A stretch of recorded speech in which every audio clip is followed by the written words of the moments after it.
ಇನ್ನು ತುಮಕೂರು ಜಿಲ್ಲೆಯ ಜಯ ಕರ್ನಾಟಕ ಸಂಘಟನೆ ಹಾಗೂ ಸಂಗೀತ ಮೆಲೋಡಿ ಆರ್ಕೆಸ್ಟ್ರಾದ ಒಂದು ಸಹಯೋಗದಲ್ಲಿ ಒಟ್ಟು 68ನೇ ರಾಜ್ಯೋತ್ಸವದ ಅಂಗವಾಗಿ ಕಲ್ಪತರು ಸಂಭ್ರಮ ಕಾರ್ಯಕ್ರಮವನ್ನು ಆಯೋಜಿಸಲಾಗಿದೆ.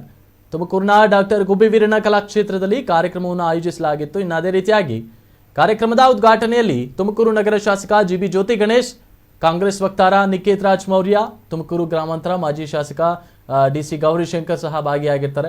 ಇನ್ನ ವಿವಿಧ ಕ್ಷೇತ್ರಗಳಲ್ಲಿ ಸೇವೆ ಸಲ್ಲಿಸಿ ಸಾಧನೆಗೈದಂತಹ ಸಾಧಕರಿಗೆ ಅಲ್ಲಿ ಸನ್ಮಾನಿಸಲಾಗಿರುವಂಥದ್ದು. ಅದರಲ್ಲಿ ನಮ್ಮ ಕರ್ನಾಟಕ ಟಿವಿಯ ಮ್ಯಾನೇಜಿಂಗ್ ಡೈರೆಕ್ಟರ್ ಆದಂತಹ ಆರ್ ಜಗದೀಶ್ ಬಾಬು ಅವರನ್ನು ಸಹ ಸನ್ಮಾನಿಸಲಾಗಿದೆ. ಇದು ನಮ್ಮ ಕರ್ನಾಟಕ ಟಿವಿ ಸಿಗ್ತಾ ಇರುವಂತಹ ಮತ್ತೊಂದು ಹೆಮ್ಮೆಯ ಕಿರೀಟ. ಇನ್ನ ಕಾರ್ಯಕ್ರಮದಲ್ಲಿ ಜಯ ಕರ್ನಾಟಕ ಸಂಘಟನೆಯ ರಾಜ್ಯಾಧ್ಯಕ್ಷರಾದಂತಹ BN ಜಗದೀಶ್ ಮತ್ತು ಹಾಗೆ ಜಿಲ್ಲಾಧ್ಯಕ್ಷರಾದ ವಿ ಅನಿಲ್ ನಾಯಕ್ ಸೇರಿದಂತೆ ಇನ್ನು ಹಲವು ಜಯ ಕರ್ನಾಟಕ ಮುಖಂಡರು ಕಾರ್ಯಕರ್ತರು ಭಾಗಿಯಾಗಿದ್ದಾರೆ.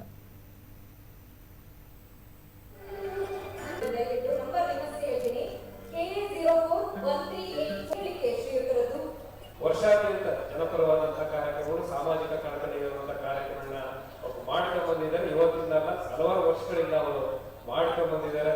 ಅವರ ಒಂದು ಜನಪರ ಹೋರಾಟಕ್ಕೆ ಜೈವಾಗಲಿ. ನಾವು ಕೂಡ ಜನಪ್ರತಿನಿಧಿಯಾಗಿ ಸನ್ಮಾನ್ಯ ಜಗದೀಶ್ ಅವರ ಕಾರ್ಯಕ್ರಮದಲ್ಲಿ ಇವತ್ತು ಏನು ಹೊಸ ಟೀಮ್ ಇದೆ, ಅವರೆಲ್ಲರಿಗೂ ಕೂಡ ಒಳ್ಳೇದಾಗಲಿ. ನಾಡವರಿಗೆ ಧಕ್ಕೆ ಬಂದಾಗ ಹೋರಾಟ ಮಾಡೋದು ನೋಡಿದ್ದೀನಿ. ಅದಿಲ್ಲಾದ್ರೂ ಕೂಡ ಪ್ರತಿನಿತ್ಯನೂ ಕೂಡ ಜನಕ್ಕೆ ಒಳ್ಳೆಯ ಆಗುವಂತ ಸಾಕಷ್ಟು ಕಾರ್ಯಕ್ರಮಗಳು, ಅದನ್ನ ನಾವು ಕಾರ್ಯಕ್ರಮದ ಮಧ್ಯೆ ಹಿಂದೆ LED ಸ್ಕ್ರೀನ್ ಅಲ್ಲಿ ನೋಡಿದ್ದೀವಿ. ಅದನ್ನ ಕೆಲವೊಂದು ನಾವು ಕೂಡ ಅವ್ರ ಜೊತೆ ಸೇರ್ಕೊಂಡಿದ್ದೀವಿ. ಈ ಒಂದು ನಿಟ್ಟಿನಲ್ಲಿ ಜಯ ಕರ್ನಾಟಕ ಸಂಸ್ಥೆ ಬಲಿಷ್ಠವಾಗಲಿ, ಜನಕ್ಕೆ ಒಳ್ಳೆಯದಾದಂತ ಸಾಕಷ್ಟು ಕಾರ್ಯಕ್ರಮಗಳನ್ನ ಇನ್ನೂ ಮುಂದೆ ಮುಂದುವರಿಸಿಕೊಂಡು ಹೋಗ್ಲಿ. ನಾವು ಕೂಡ ಶಾಸಕನಾಗಿ ಅವ್ರ ಜೊತೆ ಸದಾಕಾಲ ನಮ್ಮ ದೇಶದಲ್ಲೇ ಗಂಧ ಬೆಳಿತೀವಿ ಅಂತ ಹೇಳಿ ಇಲ್ಲಿಂದ ಶ್ರೀಗಂಧದ ಗಿಡಗಳನ್ನು ತಗೊಂಡೋಗಿ ಜಪಾನ್ ದೇಶದಲ್ಲಿ ಹಾಕ್ಸಿದ್ರಂತೆ. 100 ಎಕರೆ ಗಂಧ ಬೆಳೆದ ಮೇಲೆ ಗಂಧನ ಕಟಾವ್ ಮಾಡಿ ಫ್ಯಾಕ್ಟ್ರಿ ಕಳಿಸಿದ್ರಂತೆ. ಬಹಳ ಬಂಗಾರದಂತ ಎಣ್ಣೆನೂ ಬಂತಂತೆ. ಆದ್ರೆ ಆ ಎಣ್ಣೆನ ತಗೊಂಡೋಗಿ ಸೋಪಿಗೆ ಮಿಕ್ಸ್ ಮಾಡ್ತಾರೆ. ಆ ಎಣ್ಣೆ ಹಾಕಿದಂತ ಸೋಪನ್ನ ಮೈಗೆ ಹಾಕೊಂಡ್ರೆ ಮೈಸೂರು ಸ್ಯಾಂಡಲ್ ಸೋಪ್ ತರ ವಾಸನೆ ಬರ್ತಾ ಇದೆ. ಆ ಜಪಾನ್ನವರೆಲ್ಲರೂ ಕೂಡ ಕೋರ್ಟ್ಗೆ ಹೋದ್ರಂತೆ. ಭಾರತೀಯರು ಅಂದ್ರೆ ಕರ್ನಾಟಕದ ಸರ್ಕಾರ ನಮಗೆ ಮೋಸ ಮಾಡಿದೆ, ನಮಗ್ ಡೂಪ್ಲಿಕೇಟ್ ಶ್ರೀಗಂಧದ ಗಿಡ ಕೊಟ್ಟಿದ್ದಾರೆ, ಇದರಿಂದ ತೆಗಿಯೋದ್ರಲ್ಲಿ ಈ ಗಿಡದೊಳಗಡೆ ಎಣ್ಣೆ ಬರುತ್ತೆ, ವಾಸನೆ ಬರಲ್ಲ ಅಂದ್ರಂತೆ.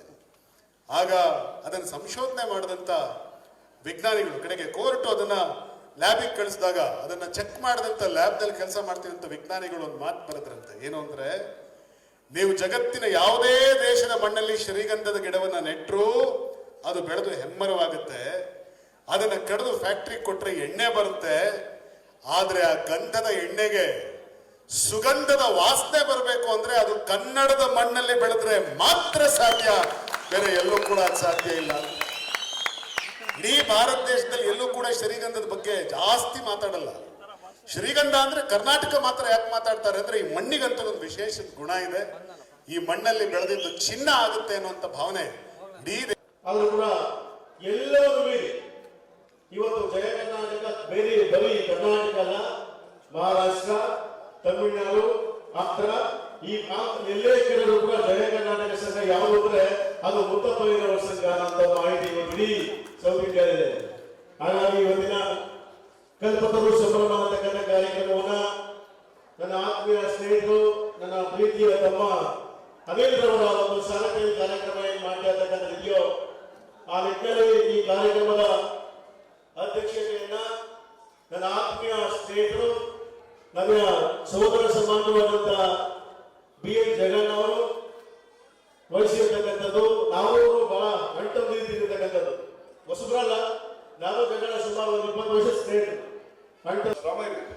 ಹಾಗಾಗಿ ಇಂತಹ ಸಂದರ್ಭದಲ್ಲಿ ತುಮಕೂರು ಜಿಲ್ಲೆಯಲ್ಲಿ ಮಾತನಾಡಬೇಕಾಗಿರ್ತಕ್ಕಂಥದ್ದು ಇಷ್ಟೇ. ರಾಷ್ಟ್ರಕೂಟರು, ಚೋಳರು, ವಿಜಯನಗರದ ಅರಸರು, ಮೈಸೂರಿನ ಅರಸರು ಆಳಿದ ನಾಡು, ವಿದ್ಯಾಕ್ಷೇತ್ರದ ಬೀಡು, ನಡೆದಾಡುವ ದೇವರ ಗೂಡು, ಇದುವೇ ನಮ್ಮ ಕಲ್ಪತರು ನಾಡು ಅಂತ ಹೇಳಿ ಹಿರಿಯರು ಮಾತನ್ನು ಹೇಳ್ತಾರೆ. ಈ ತುಮಕೂರಿನಲ್ಲಿ